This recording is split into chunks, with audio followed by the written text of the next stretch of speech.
الحمدللہ والصلاة والسلام علی رسول اللہ۔ گود لینے والے والدین کا حکم بھی وہی ہے جو حقیقی والدین کا ہے، اور کیا میں اپنے حقیقی والدین کو تلاش کروں؟ سوال کیا گیا ہے، اگر کوئی غیر مسلم فیملی کسی بچے کو گود لے کر پالے اور بڑا ہو کر یہ بچہ مسلمان ہو جائے تو کیا اس لے پالک بچے پر لازمی ہے کہ اس غیر مسلم فیملی کا خیال رکھے اور ان کے ساتھ حسن سلوک سے پیش آئے؟ کیونکہ شریعت میں یہ تو ہے کہ انسان اپنے والدین کی اطاعت کرے، چاہے وہ غیر مسلم ہی کیوں نہ ہوں، بشرطے کہ وہ کسی گناہ کا حکم نہ دیں۔ تو کیا یہی حکم گود لینے والے والدین پر بھی لاگو ہوگا؟ اور اگر اس بچے نے اپنے حقیقی والدین کو دیکھا ہی نہیں، تاہم اسے یہ معلوم ہوا ہے کہ اس کے والدین ابھی زندہ ہیں، تو کیا اس بچے پر اپنے حقیقی والدین کو تلاش کرنا ضروری ہے؟ اور کیا ان کا خیال رکھنا بھی لازمی ہے، چاہے حقیقی والدین اس بچے کو پہچانے ہی نہ، کیونکہ انہوں نے تو اس بچے کی پرورش ہی نہیں کی؟ الجواب بعون اللہ سبحانہ وتعالی۔ لوگوں کے ہاں لے پالک بچوں اور گود لینے کے متعلق دو تصور پائے جاتے ہیں۔ پہلا تصور یہ ہے کہ بچوں کی تربیت کریں، ان کا بھرپور خیال رکھیں، لیکن ان کی ولدیت تبدیل نہیں کرتے۔ دوسرا تصور یہ ہے کہ بچوں کی تربیت اور دیکھ بھال کے ساتھ ساتھ اس بچے کی نسبت بھی تبدیل کر کے اس گھرانے کی طرف کر دی جائے جنہوں نے اسے پالا اور پوسا ہے۔ اس طرح سے اس بچے کو وہ اپنے گھر کا ایک فرد بنا لیتے ہیں۔ یہ دوسرا تصور بھی ابتدائی اسلام میں جائز تھا، اس میں کوئی دو رائے نہیں ہے۔ یہی وجہ ہے کہ زید بن حارثہ رضی اللہ عنہ کو نبی صلی اللہ علیہ وآلہ وسلم کی جانب منسوب کیا جاتا تھا تو ان کا نام زید بن محمد پڑ گیا تھا۔ اسی طرح سالم رضی اللہ عنہ کو ابو حذیفہ رضی اللہ عنہ کی جانب منسوب کیا جاتا تھا تو ان کا نام بھی سالم بن ابو حذیفہ پڑ گیا تھا۔ پھر اللہ تعالیٰ نے اس دوسرے تصور کو شریعت سے خارج فرما دیا اور حکم دیا کہ ہر شخص کو اس کی ولدیت کے نام سے پکارا اور بلایا جائے، اور اگر کسی والد کا علم نہ ہو تو پھر ولدیت کے علاوہ کسی اور نسبت کے ذریعے پکارا جائے۔ مثلا کہا جائے فلاں جو فلاں کا قریبی ہے، یا فلاں جو فلاں کا دوست ہے۔ لوگوں نے اللہ تعالیٰ کے اس فرمان کی تعمیل کرتے ہوئے زید رضی اللہ عنہ کو ان کے والد حارثہ کی جانب منسوب کرنا شروع کر دیا، اور سالم رضی اللہ عنہ کو سالم مولا ابی حذیفہ، یعنی انہیں ابو حذیفہ کا آزاد کردہ غلام کہہ کر پکارا جانے لگا۔ اللہ تعالیٰ کا یہ فرمان سورۃ الاحزاب میں موجود ہے، ادعوہم لآبائہم هو اقسط عند اللہ فَإِن لَّمْ تَعْلَمُوا آبَاءَهُمْ فَإِخْوَانُكُمْ فِي الدِّينِ وَمَوَالِيكُمْ وَلَيْسَ عَلَيْكُمْ جُنَاحٌ فِيمَا أَخْطَأْتُمْ بِهِ وَلَكِن مَّا تَعَمَّدَتْ قُلُوبُكُمْ وَكَانَ اللَّهُ غَفُورًا رَّحِيمًا۔ ان کو ان کے باپ کے نام کے ساتھ پکارو، اللہ کے نزدیک یہی بات انصاف کے زیادہ قریب ہے، اور اگر تمہیں ان کے باپ کا پتہ نہ ہو تو وہ تمہارے دینی بھائی اور تمہارے دوست ہیں،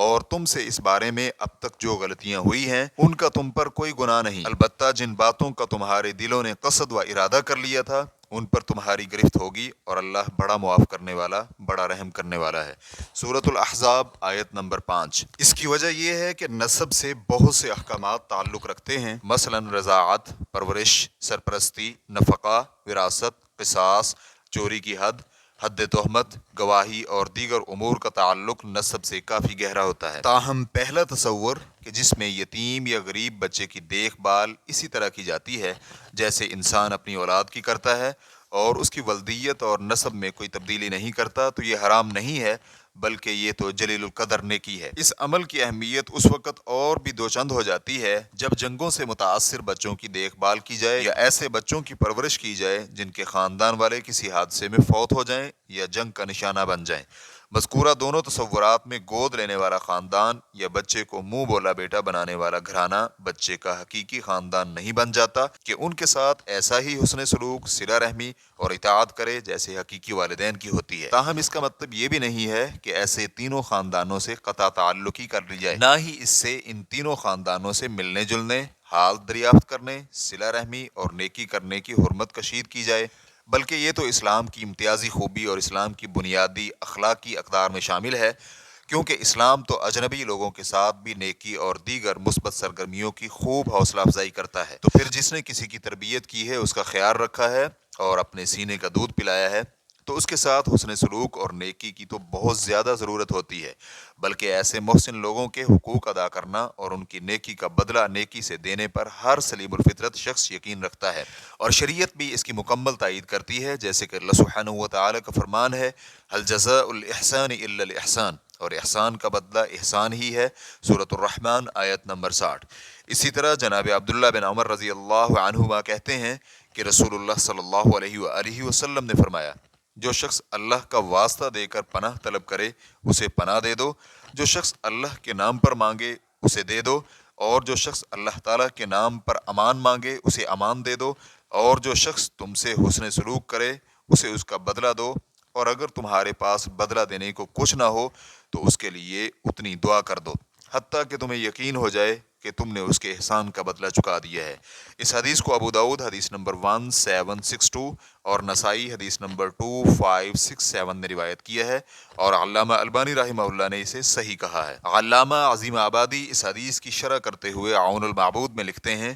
حدیث کے الفاظ اور جو شخص تم سے حسن سلوک کرے، اس میں قولی یا فعلی ہر طرح کا حسن سلوک شامل ہے، اور اس کا بدلہ دو کا مطلب یہ ہے کہ جس طرح اس شخص نے تمہارے ساتھ اچھا سلوک کیا ہے تم بھی اس کے ساتھ ایسا ہی اچھا سلوک کرو، کیونکہ اللہ تعالیٰ کا فرمان ہے هل جزاء الاحسان الا الاحسان، اور احسان کا بدلہ احسان ہی ہے، سورۃ الرحمن آیت نمبر 60۔ اور حدیث کے الفاظ اور اگر تمہارے پاس بدلہ دینے کو کچھ نہ ہو تو اس کا مطلب یہ ہے کہ تمہارے پاس روپیہ پیسہ نہ ہو تو تم اپنے محسن کے لیے اتنی دعا کرتے رہو کہ تمہیں یقین ہو جائے کہ تم نے اس کا حق ادا کر دیا ہے۔ تو ہم یہ کہہ رہے ہیں کہ یہ تمام لوگ محض بچے کو گود لینے سے اور ان کی دیکھ بھال کرنے سے حقیقی ماں باپ جیسے نہیں بن جائیں گے، انہیں وہی شرعی احکامات اور حقوق و واجبات حاصل نہیں ہوں گے جو حقیقی ماں باپ اور اولاد کے درمیان ہوتے ہیں۔ دائمی فتویٰ کمیٹی کے علماء کرام نے دوسرے تصور کے مطابق بچے گود لینے کا ذکر کر کے اس کی حرمت بیان کی، اور پھر اس کے بعد کہا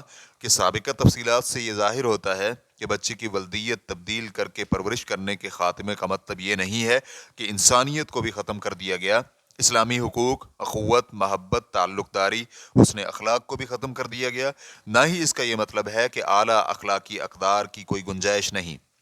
فتوى الشیخ عبدالعزیز بن باز، الشیخ عبدالرزاق العفیفی، الشیخ عبداللہ بن غدیان، الشیخ عبداللہ بن قعود۔ ریفرنس کے لیے دیکھیے فتاوی اللجنۃ الدائمہ جلد نمبر 20 صفحہ نمبر 347۔ اسی طرح دائمی فتویٰ کمیٹی کے علماء کرام نے ایک لڑکی کو گود لینے والے مرد سے تعلق کی وضاحت کرتے ہوئے کہا کہ اب کوئی آپ کو گود لے کر پالتا ہے، اس کے پالنے سے آپ اس کی بیٹی نہیں بن جائیں گی جیسے کہ زمانہ جاہلیت میں ہوا کرتا تھا۔ اب گود لینے کا مقصد نیکی، چھوٹے بچے کی پرورش اور دیکھ بھال کرنا ہوتا ہے، یہاں تک کہ بچہ بڑا ہو جائے اور سمجھدار بن جائے اور اپنی زندگی کے معاملات خود سنبھالنے لگے۔ ہم اللہ تعالیٰ سے امید کرتے ہیں کہ اللہ تعالیٰ آپ کو پالنے والے کی بھی اسی طرح بھلائی فرمائے جیسے اس نے آپ کا بھلا کیا ہے۔ تاہم وہ آپ کا والد نہیں ہے، نہ ہی وہ آپ کا محرم ہے، اس لیے آپ پر لازمی ہے کہ آپ اس سے پردہ کریں۔ آپ کا معاملہ ان کے ساتھ کسی بھی دوسرے اجنبی مرد جیسا ہے، ساتھ میں انہوں نے آپ سے جو بھلائی کی ہے اس کا بدلہ بھلائی میں دیا جائے، لیکن پردے میں رہتے ہوئے۔ نیز آپ ان کے ساتھ تنہائی میں بھی نہیں رہ سکتی۔ فتوى الشیخ عبدالعزیز بن باز، الشیخ عبدالرزاق العفیفی، الشیخ عبداللہ بن غدیان۔ ریفرنس کے لیے دیکھیے فتاوی اللجنۃ الدائمہ جلد نمبر 20 صفحہ نمبر 360۔ دوم، یہاں گود لینے کا جو بھی تصور کار فرما تھا، ہر حالت میں ہم یہ سمجھتے ہیں کہ اس شخص پر اپنے حقیقی والدین کو تلاش کرنا ضروری ہے، کیونکہ والدین کے ساتھ شرعی احکامات اور نفسیاتی اثرات منسلک ہیں، اور والدین کا اپنے بچے سے بچھڑ جانے کا حقیقی سبب بھی معلوم نہیں ہے، تو ممکن ہے کہ اس شخص کے والدین نفسیاتی اور بدنی طور پر قابل ترس حالت میں ہوں اور وہ اپنے بچھڑے ہوئے بیٹے کو مل کر توانا ہو جائیں، بالکل ایسے ہی جیسے یعقوب علیہ السلام اور یوسف علیہ السلام کے مابین ہوا تھا۔ والدین سے ملنے اور انہیں دیکھنے کے لیے ان کی تلاش اور والدین کا خیال رکھنا یہ فطری معاملہ ہے، اس کے جواز یا وجوب کے لیے کتاب و سنت سے دلائل کی ضرورت نہیں ہے، بلکہ اگر والدین نے قصداً اپنے اس بچے کو آغاز میں دور کیا تھا تب بھی بچے کے لیے یہ جائز نہیں کہ وہ ان سے دور اور قطع تعلق رہے۔ واللہ تعالی اعلم۔ اسلام کیو اے ریکارڈنگز، مؤسسۃ الشیخ محمد صالح المنجد، المملکۃ العربیۃ السعودیہ، فتویٰ نمبر 126003۔ والسلام علیکم ورحمۃ اللہ وبرکاتہ۔